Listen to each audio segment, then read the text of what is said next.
Mesa Redonda. O tema da mesa redonda de hoje é o imposto de renda na venda de imóveis. E o nosso convidado especial é o Dr. André Portela, doutor em Direito Financeiro e Tributário, coordenador de especialização em Direito Tributário da UXAL e consultor do SEBRAE. Bom dia, meus amigos.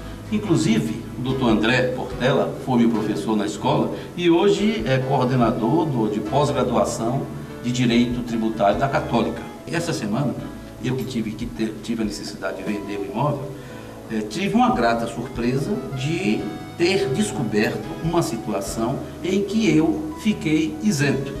Então, doutor André, a gente vai chegar lá que eu vou explicar mais ou menos como foi isso.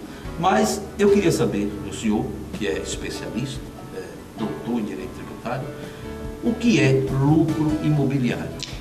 Zé Alberto, eu agradeço o convite, né? Sobretudo porque trata-se de um tema extremamente oportuno, né? De você trazer para seus telespectadores do programa Informe Imobiliário. A questão do ganho de capital ou do lucro, né, imobiliário é uma questão extremamente interessante, extremamente importante, tem um impacto econômico muito importante na vida dos contribuintes.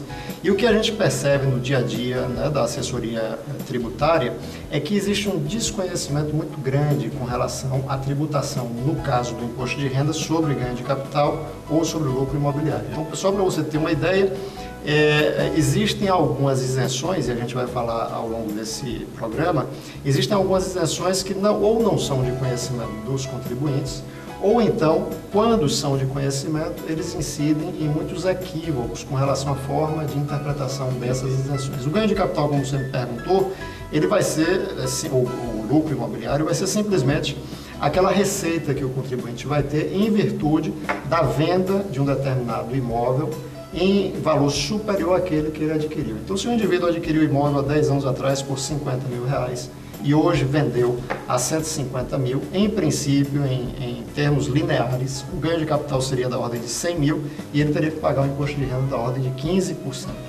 Então, em linhas gerais, seria isso o lucro, o ganho de capital e a incidência do imposto de renda. Ok, mas nós, e o senhor sabe muito bem, que existem casos de isenções. Que a pessoa que, mesmo tendo comprado por 50, ter vendido por 150, ou que em tese ele deveria pagar 100 mil, existem casos que ele fica isento. Exatamente. Eu perguntaria, senhor, quais são esses casos? Nesse caso, a legislação brasileira, ela na verdade não seria um caso. Na verdade, a legislação tributária, ela prevê 2 casos de isenção nesse suposto aí, nessa hipótese de imposto de renda sobre ganho de capital. Uma primeira é aquela que se refere e aquela que vai ter como parâmetro apenas o valor da operação. Nesse caso aí, nós estaremos nos referindo a uma legislação específica, que é a Lei 9.250, de 95, que prevê a isenção do imposto de renda caso a operação com imóveis, qualquer que seja o imóvel, independentemente da natureza do indivíduo que possui, se é pessoa jurídica, pessoa física, se o imóvel é residencial, se é comercial, se é rural, se é urbano, se a operação foi de até R$35 mil, ela vai estar dentro de um suposto, de uma hipótese de isenção do imposto de renda e não vai pagar imposto de renda sobre ganho de capital. Esse seria um primeiro caso que é extremamente interessante para os contribuintes de uma forma geral. O indivíduo, você poderia até argumentar, não, mas essa é menos interessante porque seria um valor pequeno, 35 mil.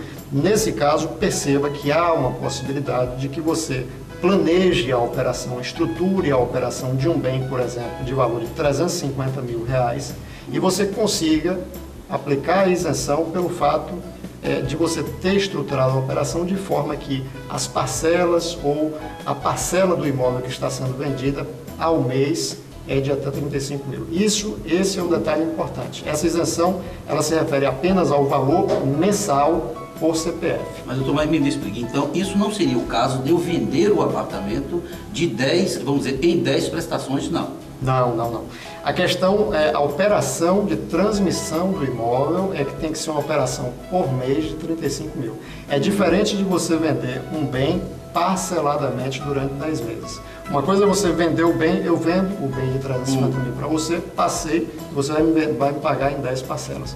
Essa operação vai pagar imposto de renda sobre ganho de capital. Normal. Agora, se eu lhe vendo apenas 10% de um imóvel que vale 350 mil, essa operação aí sim vai ser isenta, porque é uma operação equivalente aos 35 mil por mês. Então, se a operação é 35 mil no mês, você vai estar isento de imposto de renda. Então, peraí, doutor, então eu entender. Se, por exemplo, eu tenho um imóvel de 60 mil e eu vendi esse imóvel, aí essa pessoa só podia me pagar 30. Eu digo, ok, você vai me pagar 30, mas eu só vou lhe passar a escritura de 30 mil. Ou seja, algo em torno de 50%, De 50% do valor do imóvel. Durante algum tempo a gente vai ficar condômino desse imóvel. Vou ficar com metade dele, metade meu. Perfeitamente. Aí no outro mês, ou daqui a um mês, dois, eu vendo os outros 50%. Ou daqui a um ano, quando seja conveniente a vocês. Então, aí eu não pagaria imposto de renda. Não paga imposto de renda. A operação total tem que ser da ordem de até 35 mil reais. Não é a parcela.